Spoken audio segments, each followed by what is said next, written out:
Hello everyone, my name is Lowko and welcome back to another professional match of StarCraft 2. Now what I got for you today is a Zerg versus Protoss on Blue Shift LE. Spawning here in the bottom left hand corner of the map and playing with the yellow Protoss probes. He's from the United States of America. We are currently looking in the main base of Puck. And in the northeast corner, his opponent, playing with the blue Zerg drones. He's from South Korea and he goes by the name of Dark. And I personally consider Dark to be one of the greatest Zerg players of all time in StarCraft 2. This man right here is an absolute monster. And the thing is, usually, so if you watch any like pre-game interviews, right, that he does, I remember one at the GSL Code S just a couple of months ago when it was either him or maybe one of his countrymen going up against someone from outside of Korea. He was almost making fun of people that would lose to non-Koreans, okay? The thing is, Dark doesn't really seem to, well, really respect any of his opponents. I mean, obviously, he's a very confident player, and he just simply tries to win, and he does so with, like, I guess, pre-game intimidation in a way as well, right? Which is obviously part of the game, but in particular, when it comes to playing against non-Koreans, it seems like Dark loves going for something really, really aggressive to get the game over with. Now, Puck is opening up what looks to be a cannon rush. This may very well be that Haas style of strategy. Dark did send out a drone, however. Usually in these kind of games, Dark wants to get the game over with as soon as possible. He doesn't really play those really long macro games that he's so very well known for until, you know, it's much later on into a tournament and until he really feels like he has to pull that kind of strategy out. Oh, no way. Oh, I love this. Okay, so we have a cannon rush versus a proxy hatchery rush in a top-level game of Zerg versus Protoss. This is exactly what I was hoping for. So let's see how this plays out. Dark, only right now, will figure out that his opponent went for this photon cannon cheese.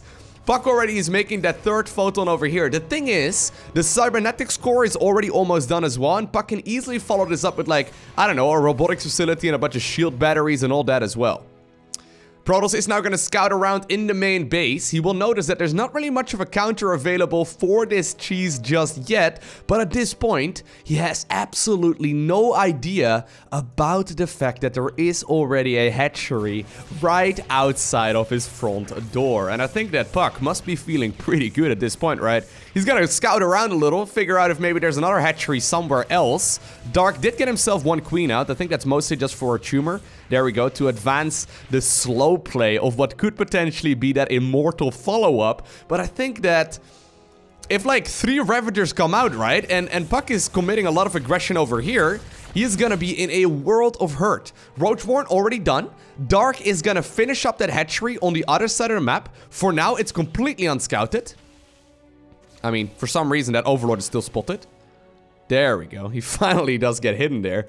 But Dark, he put the hatchery down in a location where the creep won't be spotted until right now. That is a very, very late time because the roaches are already coming out. Puck effectively, though, contained his opponent right now on what seems to be really just one mining base. And I think the same can be said right here for the Protoss as well, right? And one base versus one base, I usually really like that position for the Protoss player to be in. Now, luckily for Puck, he did commit with a Stargate at home. That's a big difference. But already, the Ravagers are out. They're gonna rain their corrosive biles, and they're just simply gonna walk into that natural. Shield batteries are coming up. Puck needs to be extremely careful that he does not get those unpowered. Preparing with an extra pylon here in advance already as well. But still, that's one shield battery down. Ravagers might just be able to overpower this with ease. But luckily for Puck, the Void Ray now does come out. And he's trapping the Zerg. Beautiful move there by the Protoss player, getting a lot more damage in right here with the unit that he got. The Hero Probe locks in some of those Zerg units. Puck's preparation here is absolutely phenomenal. He shuts that down with ease, and the early game pressure of Zerg has been stopped here for the time being. The thing is, though, this is by no means game over just yet. Zerg is not gonna give up on this aggression for another little while. Man, if Puck would have made like a robotics facility on the other side of the map or like a Stargate there, this would have been game over already. The fact that that Void Ray came in at the perfect time and that the probe was prepared there outside of the natural to deal that damage, that's really well done. Dark, though, with a really quick response as well, made himself a Spore Crawler, mostly just for zoning purposes. It's very difficult for this Void Ray to even fight this. I almost feel like Puck needs to give up the low ground, but that's a difficult call to make. Giving up the low ground means that you're gonna be knocked back to, like, the Stone Age as far as tech goes. But Dark is just gonna continuously make more and more Queens and more Ravagers. There we go, man. These Corrosive Biles. I had someone come to the stream a couple days ago mentioning that Corrosive Biles need to be stronger. Well, I wholeheartedly disagree. It is such a powerful ability, just for zoning purposes, but also just for dealing damage to structures and whatnot. Sure, units might not be caught by it all the time, at least not at this level of play, but there's definitely a lot of value you can get out of this. Second Void Ray now available as well, and there's already an Immortal coming up too. So I like that decision here from Puck. He's gotta be careful, can't lose those Stalkers. Great wraparound right there by the Zerglings, preventing those Stalkers from moving up the ramp. And even though the shield battery was there, it ran out of energy very rapidly. Dark is gonna continuously pile on the aggression. Sure, he may have gotten cannon rushed in the early game, but he didn't really care about that natural in the first place. Either way. One Immortal is now out though. Obviously, Immortals are really good when it comes to shooting away at these big, beefy targets, like for example the Ravagers, but also more specifically the Roaches. But the amount of Corrosive Biles right now is absolutely off the charts. Warp Gate research did finish up in the Warp Gate, so that's really critical. Immortal Zealot is obviously a very potent unit composition, but the probes are now being pulled. Trying to get us around right now with all of the boys is Puck. He's gonna be able to deal quite a bit of damage. One of the Void Rays, though, does end up dying. A Queen actually also loses its life over here, and I think that Puck may have just barely been able to hold on here for the time being. Great defense there by Puck. He did end up losing a pretty large amount of workers. And actually Dark, even though he can't mine off of the natural that he had planned to mine from, he's now just simply long distance mining the third from his opponent. More Queens are coming up, but the first big attack wave from Dark has been shut down. Puck does still have a really solid amount of economy. He's got all of the technology that he needs. It's just gonna come down to unit control right now. The thing is though, right, we've all seen those Haas games, right, where you have a Warp Prism that's juggling Immortals and all that. You can use that as a defensive tool as well. I would actually really like it for Puck to get himself one of those Warp Prisms and to start juggling those Immortals. But this is sort of like the opposite though, in a way as well, right? Because right now, Dark is sort of soft containing his opponent on one base, which is usually what that Haas strategy fulfills as far as like the strategy goes. When it comes to playing like the PvC matchup, but obviously then in favor of Protoss. Two Oracles though made their way across the map. There is a Spore Crawler here in the mineral line as well as a Queen, so that should be enough. Instead, the energy is going to be used right here by Puck to snipe down some of those Ravagers. Great move here by the Protoss player, giving Dark that respect, assuming that Dark is going to have the defense ready inside of that main, and of course, he does. Still though, this is weird, right? You kind of want to try and figure out as Protoss, how much mining is there actually going on?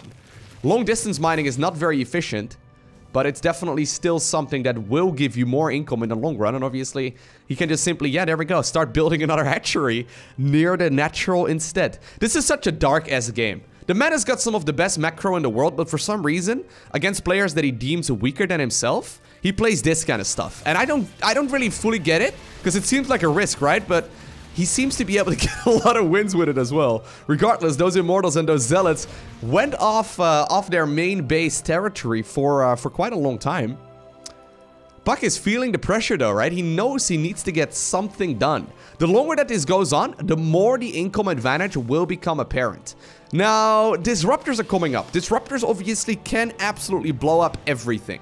The natural here eventually finished up as well. I think the Void Ray actually tickled that hatchery for a little while. This hatch may actually end up falling here, as now, indeed, the Oracles are available too. They are going to be able to snipe down that Spore Crawler, and Dark is not going to be able to mine off of this natural, I don't think. What a strange game. Man, so many Ravagers, right? It's interesting to see him commit so heavily to Ravagers when you know there's a lot of flying units out. Finally, by the way, we do see that Warp Prism now on the production tab as well. I like this a lot. I think Puck could have done this earlier, though. If he would have been juggling here for a while, right? I think he would have been able to maybe get that value out. But then again, this many Ravagers can almost, just without corrosive biles, already like two-shot immortals, so it's a very difficult call to make. And then obviously with the Queens and the Spore Crawlers zoning away, it's very difficult to decide where you want to take this. Now, rather than trying to mine from a base close to where Dark spawned, he's making a hatchery at the third of his opponent, and I think it's a perfectly reasonable idea. These Oracles don't really want to use their energy right now to snipe workers, so instead I think Puck is forced to do this kind of play. Ooh, nice control there by Dark. Did you see that? Microing that Ravager against the War Prism and the Disruptor. The Disruptor really did not get any damage done, but one big explosion can be enough. This creep though, it's really hurting Puck. He doesn't really know exactly what's going on, and Dark is in full vision right now of exactly what's happening. The Void Ray in the bottom right hand corner trying to just kill whatever it can. They're scouting around right now, all of the Stargate units that is, to see if they can potentially find any hidden bases. Luckily for Puck, that is not the case, but this Zerg army, man, it's quickly growing. A lot of Zerglings are now coming up as well. There are a couple sentries here, so they should be able to hold the ramp, but with this many corrosive biles, obviously, you can deal a stupid amount of damage as well. You can just knock down those force fields. Well, there we go. Apparently, Puck is feeling confident. He's gonna move down the ramp. But man, this is way too much Zerg, isn't it? Isn't this just way too much Zerg? Ooh, big detonation there, but the corrosive biles are also on point. Queen's moving forward, trying to just simply transfuse as much as possible. And sure, those force fields may hurt for just a second, but all of the energy is now gone out of those sentries. And I think that Dark is once again forcing his opponent to stay up inside of that main base. And I really like this style that he's playing, you know? It's almost like Dark is showing us a way that Zerg can do what Haas has been doing already as Protoss goes, right? All these dirty strategies. May not be Zerg who usually does it. Oh, once again, massive Disruptor hit. But it's certainly still a viable option. While these Zerglings right now, they are meant to counter Disruptor hits. As long as the Zerglings are in front, they will be the ones taking the damage, dealing that friendly fire there to those Protoss units as well. And I think once this Stasis Ward runs out, I think that Dark may very well try to just simply push up. He doesn't need to, right? He doesn't need to push up. He can just sit here. The main base is going to run out of resources. Puck is going to have to go somewhere soon. But I think he might just be able to. Yeah, well, if Puck starts moving down the ramp, I think that's pretty much all he can ask for. Once again, massive Disruptor hits do kill a lot, but it's just simply so much Zerg. Stasis wards are nice. They will slow down the inevitable, but you can't attack these units right now either.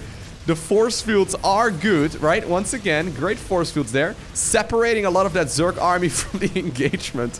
But these sentries, they're energy-based. The Zerglings are gonna run out of stasis wards here soon, and I think that Dark has done what seemed to be a very difficult thing here in the early game.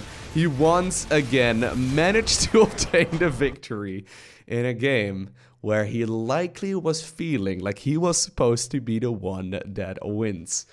He's a very confident player. He does so in all the matches that he plays. But I've noticed in particular, like I remember him making fun of one of like his fellow countrymen for losing to a non-Korean. I'm not entirely sure what the situation was specifically anymore.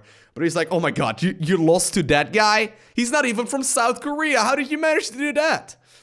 And I wonder if it's just like, you know, one of those confident things or one of these image things that he tries to play out, because obviously he does give a lot of these players respect, and obviously he does want to advance in those tournaments. But there's no denying that Dark usually loves playing these kind of playstyles against players who he feels like he is far, far better as. Now, I hope that you enjoyed watching this video. If you did, make sure you hit that like button down below. And if you want to see more, make sure you hit that subscribe button so you get notifications as soon as I upload more. Now, once again, thank you to all the Patreon supporters. You guys are the reason why I've been able to do this whole thing full-time for a couple years now. Without you, I wouldn't be able to do nearly this much content. So thank you very much. But I want to thank you for watching. Have an amazing day. Do not forget to smile. And I'll see you once more in the next one.